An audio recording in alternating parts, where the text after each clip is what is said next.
Information is power. Power is work divided by time. That is information. The circle is complete. And sitting in that circle is Newstopia.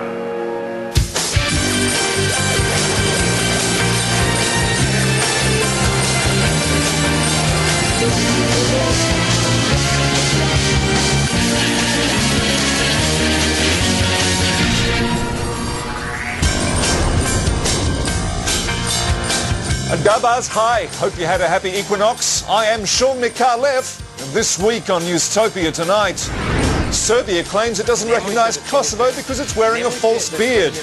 Hanif slap in the face to Aussie hospitality, and our special report on the search for Iraq's insurgents and why it's taking so long. What did you find? I found a chicken, a balloon, a small plastic lid, copper tile, a barbecue apron with a sort of, pig character on it holding a skillet. What else? A cushion? But first, everything else. Well, in the wake of China's recent activities in Tibet, there have been rumblings that perhaps we should boycott the Olympics. The IOC say no, that the best way to send a message is not for countries to refuse to attend and give their reason, but for everyone to turn up and not actually mention it. And it's hard to fault this logic. And kudos to the IOC for having the courage to say it, particularly when you think what happened when we all boycotted the Moscow Olympics back in 1980. The Soviets continued occupying Afghanistan, and Bulgaria got to win some gold medals. The same thing will happen here. China will dig in its heels, and the US will have to spend billions funding the Tibetan Mujahideen. Then in 20 years' time, we'll have a bunch of Buddhists slamming into the Statue of Liberty. They probably won't even need a plane. They'll be yogic flying. On the other hand, look what happened in the 1936 Berlin Olympics. You had a dictatorship, some reasonably serious human rights violations. There was no boycott. Everyone turned up. And it went really well, and those games really sent a message to Hitler and went a long way to changing German international policy. After 1936, there were very, very few problems. If history teaches us anything, it's that you don't accomplish anything by making waves. A change in camera angle now, and former Wings frontman Paul McCartney has finally untied the knot with former love Heather Mills. It was a divorce full of acrimony, but that turned to alimony when the judge brought down his gavel and lifted the veil on a judgment less than complimentary of the monopedal hellcat. Martin Palsy was at the Royal Courts of Justice. As McCartney himself would say, obla-dee, obla-da, life goes on. And so it does for both the man Ringo Starr, once called Paul, and the woman who made Anna Nicole Smith look like someone who wasn't a self-obsessed gold-digging lunatic, although with considerably less obla-dee, obla-da.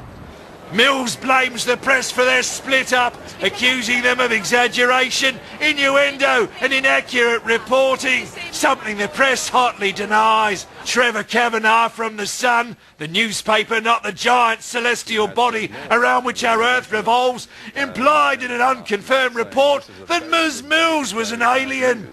In the end, Heather Mills got her day in court. About $52 million and a chance to usurp Yoko Ono as the Beatle wife people most loathe.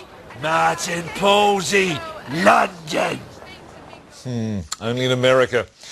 The trial of a man charged with starting multiple bushfires in Victoria's east in 2006 got underway today in Melbourne. Myra Fenley reports. The courtroom was filled to capacity today for the trial of Glenn Chester Brevis, charged with 5 counts of arson. Brevis remained impassive as the court heard details of the dramatic losses of property and livestock brought about by the fires. Crown Prosecutor Debbie Van Oxel said Brevis planned the fires meticulously and carried the plans out with military precision. Judge Robert Polina twice warned those in the public gallery, many of whom were victims of the fire, for unruly behaviour as emotions spilled over. Clerk of the court Mal Phyllis spent the morning fishing as it was his rostered day off.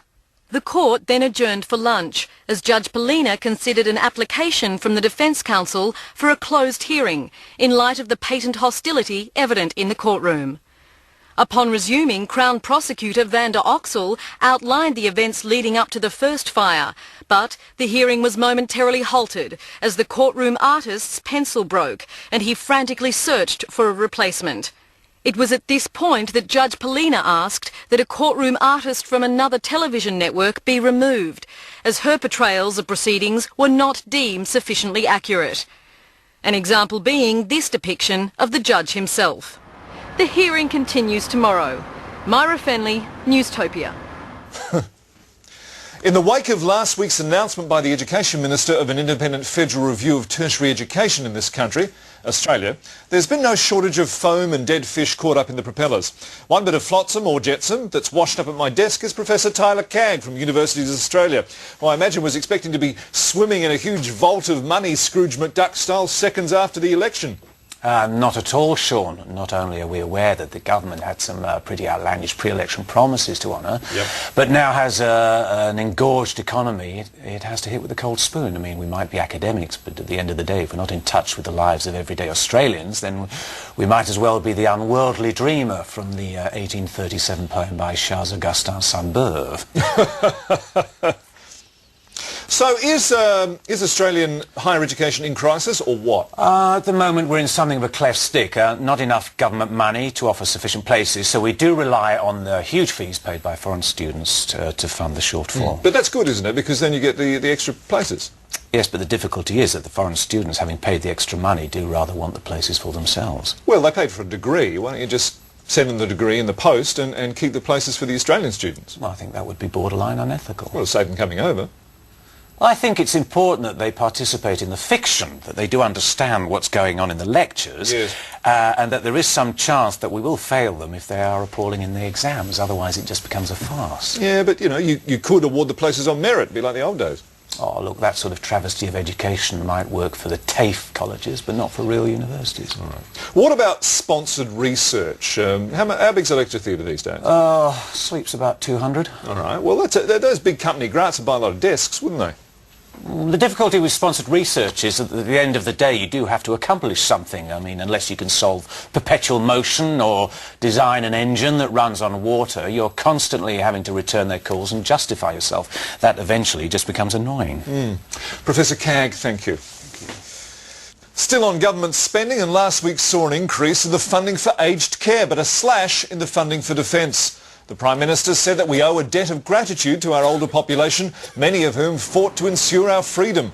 It is hoped the reduced defence budget will mean that in the future there will be far fewer people of this type to whom we feel indebted and are forced by guilt to look after. Still on defence, but not ours, Terry Fendall was one of the first American journalists in Iraq embedded with the US military at the outbreak of the war in 2003. 5 years on, and Fendall has returned to find a very different Iraq from the one he remembers. Velma Daphne reports. This is the last flight of stairs. Even the darkness itself was familiar to Terry Fendall. He said he'd seen it many times before, and even though it's physically impossible to actually see darkness, I knew what he meant. So, from what you've seen so far, how has daily life in the capital, Baghdad, changed since you were last here? That blind wasn't there for a start. That was a green curtain as far as I can remember. And have you spoken to many Iraqis since you returned here, Mr. Fendall? Yeah. The concierge mainly has some problem with the booking. I mean, these people are hopeless, really. Velma Daphne, Iraq. Velma Daphne there with whatever that was. And last week, US Vice President Cock Cheney paid the Middle East a special visit to coincide with the 5th anniversary of the US-led invasion. But what gift does one give on such an occasion, Imelda Dean? Well, traditionally, Sean, the 5th anniversary is celebrated by a gift of wood. Oh. But it's a little bit different when you're celebrating an invasion. At the 5th anniversary, the invader usually gives the invadee a piece of their mind and another 2 years to get their democratic process and domestic policing to work properly. I see. And does the invadee give a gift?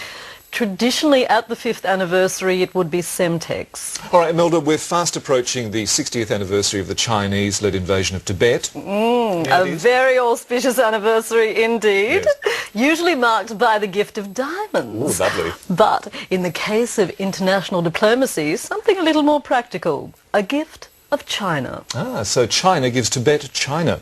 As well as their language, religion, culture, and hundreds of thousands of Han Chinese. Imelda, thank you as always. Pledge.